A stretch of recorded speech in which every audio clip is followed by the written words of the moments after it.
Assalamualaikum warahmatullahi wabarakatuh. Kaum muslimin yang dimuliakan Allah, terlebih dahulu saya sampaikan selamat menunaikan ibadah saum atau puasa Ramadan.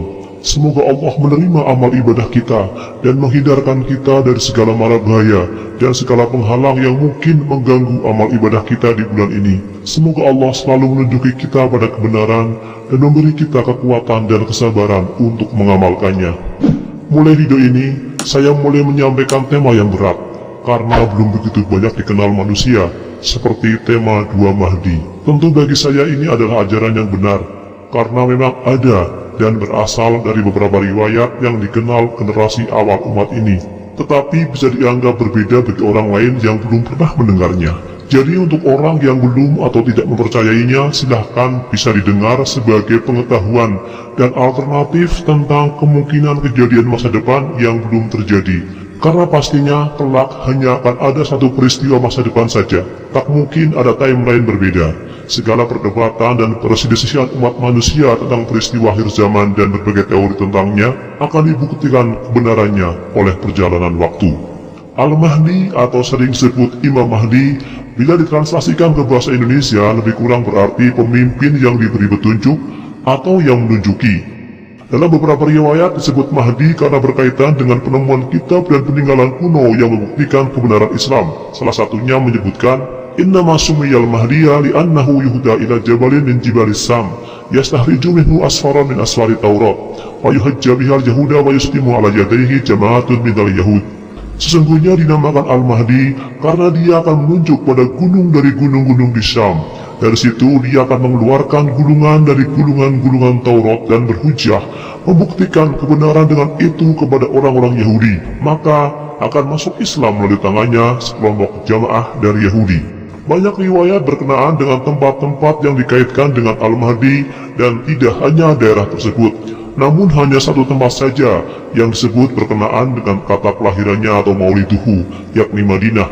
Al-Mahdi mauliduhu bil Madinah min ahlil baitin Nabi sallallahu alaihi wasallam wasmuhu ismu Nabi muhajjaruhu baitul maqdis as-sulihiyah akhalul lainain barakut sanaya fi wajhihi khal aqna ajla fi katifihi alamatun Nabi yahruju bi royatin Nabi sallallahu alaihi wasallam min mirtin mu'alamatin sawda murub'ah fiha hajjarun lam tunsar mundu tufiya Rasulullah sallallahu alaihi wasallam wala tunsharu hatta yahrujal mahdi yamudullahu bisalasati alafin minal malaikah yadribuna wujuhu man khalafahum wadbaruhum yab'athu wa huwa mabaina salasina ilal arba'in.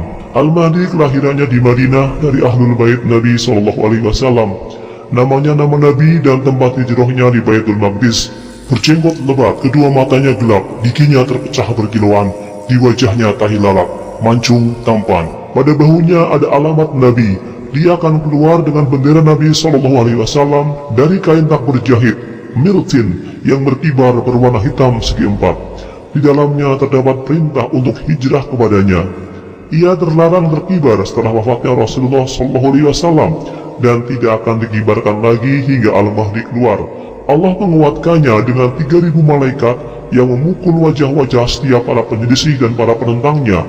Dia diutus dan dia di antara 30 hingga 40. Madinah di sini adalah kota Madinah atau dulu pernah disebut sebagai Yasrib di Saudi Arabia sekarang. Oleh karena itu beliau disebut Ahlul Madinah atau penduduk kota Madinah dalam banyak riwayat. Secara ringkas, Al-Mahdi berasal dari keluarga Rasulullah, Ahlul Bait, dari keturunan putri beliau Fatimah radhiyallahu anha, memiliki nama yang sama seperti nama Nabi, Muhammad dan atau Ahmad, atau Muhammad bin Abdullah dan atau Ahmad bin Abdullah. Tempat hijrahnya adalah Baitul Maqdis yang berada di kota Al-Quds atau Jerusalem.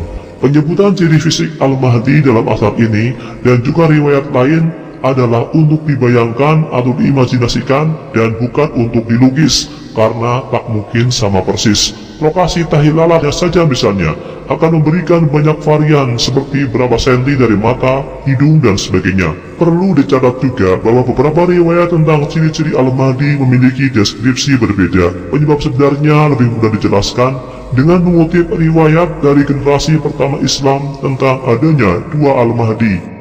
Namun ajaran tentang ini tenggelam dan hampir tak pernah disampaikan sama sekali karena kalah populer dari teori mainstream tentang satu Mahdi.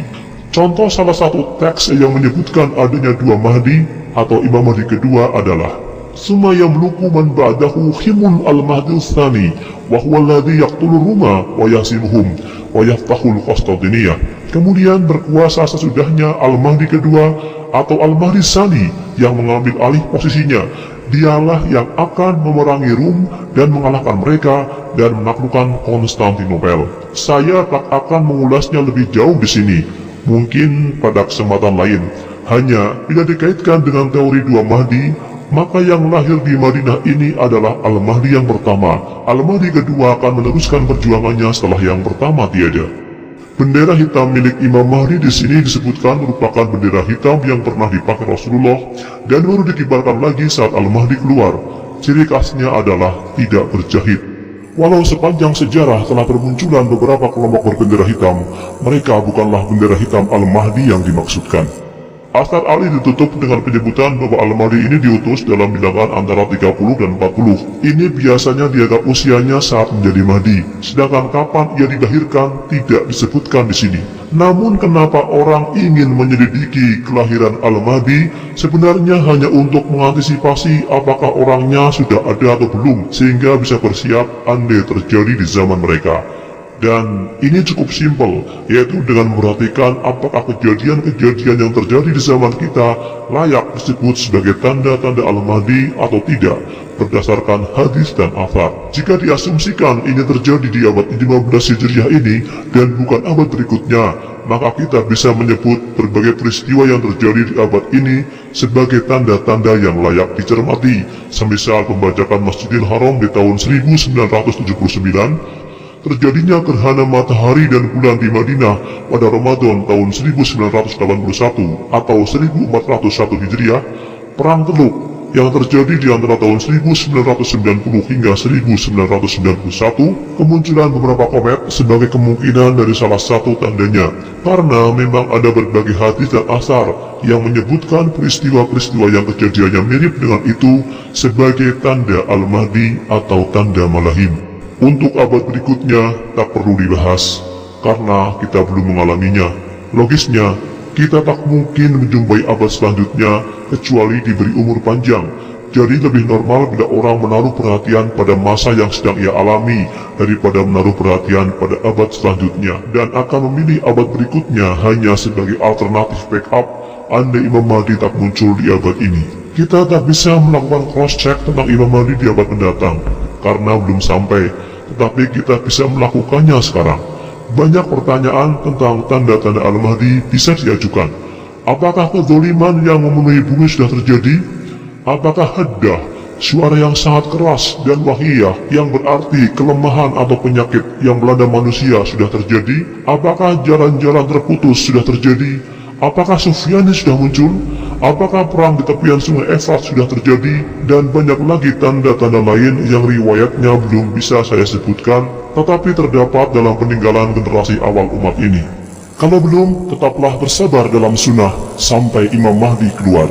Wallahu a'lam bishawab.